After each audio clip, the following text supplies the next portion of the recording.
So we did some West trade things earlier. We're going to do some East trade ones now. Some teams here are more exciting than others, in my opinion, talking about potential moves, buyers or sellers.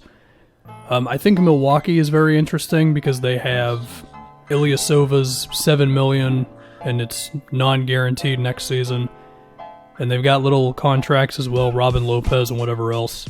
And they have the Pacers picks. They have the Pacers pick this season, which is lottery protected, which the Pacers are going to make the playoffs, so there you go.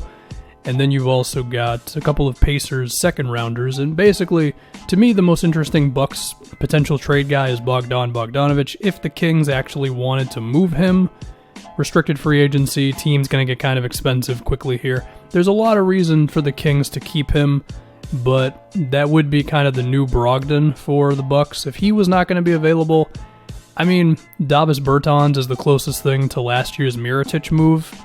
Whether the Wizards would want to move him or not, I don't know, but I think that's what the Bucks should be looking for, is a guy who can make some shots, and if he could do some stuff off the dribble, that would be amazing. And you do have some assets between the Pacers picks, and you do have some salary filler. I'll be honest, for Miami, I don't see an obvious move. I think they're kind of a pretty tight roster. I think they want a second star, and the best way to get that guy is probably through free agency. And, I mean, every rumor I hear with them is that they want to get off of money more so than trade away some of their young dudes, so I think it's a wait and see with them. Philly needs shooting. The only real asset I see from them is Zaire Smith. I can understand why you'd want to keep him, but it makes about $3 million, and then you can put together some other smaller salaries to get to close to $5 million and hold on to Mike Scott.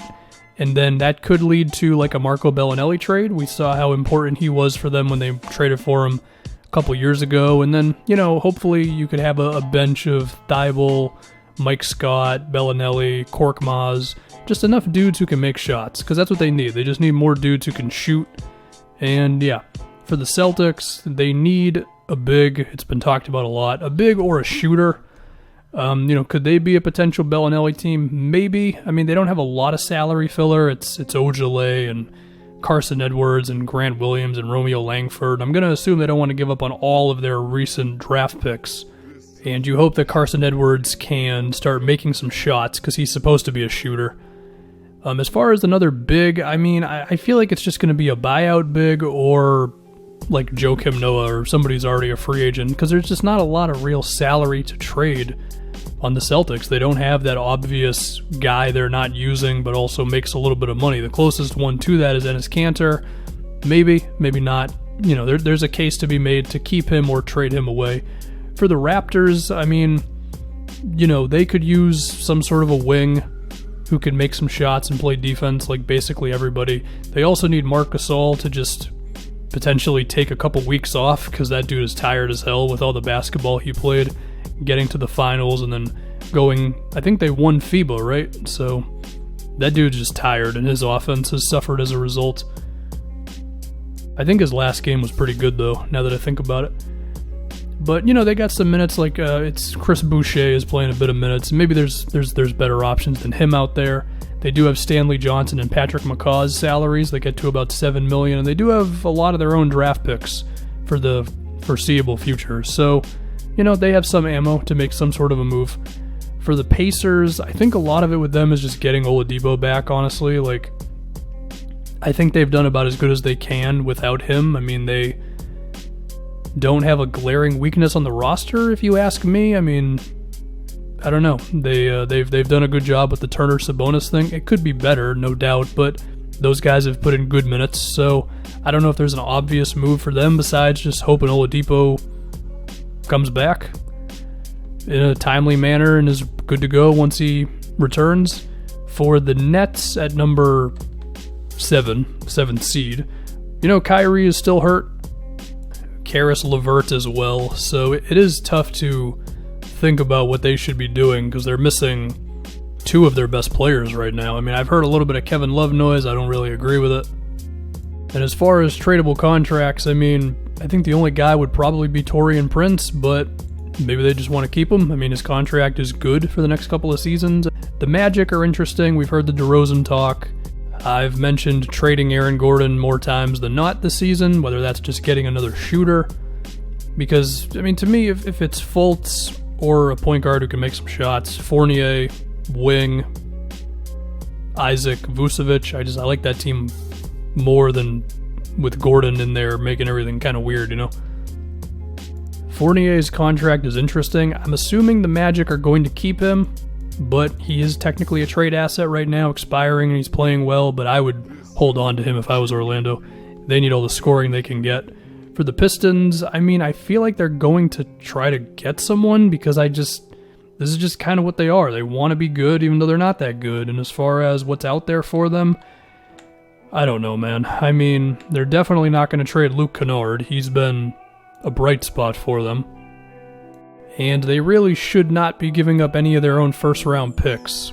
Maybe there's a world in which they could flip like Reggie Jackson's expiring and something else for Drew Holiday if he became available. I could picture that being a Pistons move. Whether we agree or disagree with that actually doing anything besides keeping them where they're at is a different conversation, but these guys are clearly all in on just being a 45-win team at best, so yeah. The Charlotte Hornets have quietly become a lot more interesting with their young talent between Devontae, PJ Washington, Miles Bridges. None of those guys are getting traded if you ask me, but could they make some sort of a move? I mean, you do have Batum's contract. It's 2 years, which is still more than you would like, but if some team was giving you back a longer contract, it's an idea. If the Hornets were just content with having enough young guys and now they can go for some more dudes who are, you know, maybe a little older than their young dudes, but not 31 years old like Batum who can help them out. The problem with any Hornets move is they really should not be trading any of their draft picks unless you want to move some second rounders. So yeah. Now, of course, there's also Biyombo and Marvin Williams and Michael Kidd-Gilchrist. All those guys are expiring, so there is a chance that some team could take those guys and you could get yourself something interesting in return. There's also a world in which they just let those guys walk and now they just have a lot more cap space. That's never a horrible thing, so it'll be kind of interesting to see what the Hornets do at this deadline. They could actually make a little bit of noise, and we'll just see. I mean, because their young dudes are as good as they are, especially Devontae Graham, we could see them just try something out. Who knows? For the Bulls, I mean, I don't know how you make a move that makes Markkanen just play better. I don't know how you make a move that makes Jim Boylan a competent head coach, so there's a chance they couldn't really do anything that would fix their situation. I mean, I guess trading for a point guard would be the way to do it. I mean, do you want to do an Otto Porter for insert point guard who could immediately fix things type of a trade? I don't even know who that guy would be. I mean, I think I mentioned Drew. I don't even know if Drew would be available, but with how bad the Pelicans are at this point, yeah, potentially. You know, you get a point guard in there who can just, you know, make the offense make some sense, pretty much. Maybe that's an idea for this team. And then as for the Wizards, the Cavs, the Hawks, and the Knicks, I mean, for the Cavs, it's you hope you can get off of Kevin Love. I don't think they're going to get as much back for him as they would really like to. For the Wizards, I mean, I'm sure some teams are going to want Davis Bertans, and whether you are willing to give him up, whether they actually even should give him up, I mean, probably could just be a long-term option for him. That's interesting. For the Hawks, I think a lot of it is just getting Collins back, and I mean, I've talked about it a little bit before, the idea of speeding up the rebuild a little bit, but I mean, who's really available, you know? And then as for the Knicks, there are some okay players among that mess, potentially, between Wayne Ellington, Marcus Morris, Taj Gibson. Like, these guys could help good teams, so the Knicks could offload some of these guys. And I don't think it would take too much to really get them, so that is about all I got for Eastern Conference trade vibes. Or actually, I should also bring up